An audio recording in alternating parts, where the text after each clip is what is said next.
परंतु तुम्ही जर इथल्या व्यवसायधारकांना दमदाटी करायला लागला तर मित्रांनो हे फार काळ टिकत नसतं.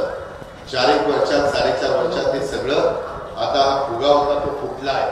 आता सगळं वस्तुस्थिती पुढे आलेली आहे.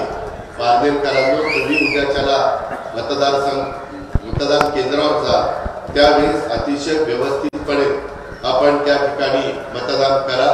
कमळाच्या शेजारचं बटन दाबण्याचं काम, कमळाच्या समोरचं बटन दाबण्याचं काम करा.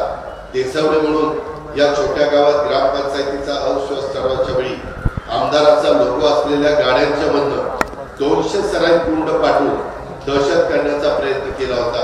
मात्र गावकऱ्यांनी त्या आमदाराच्या गुंडांना सगळ्यांना पिटाळून लावलं. अशा पद्धतीनं एकी तुम्हाला दाखवावी लागेल.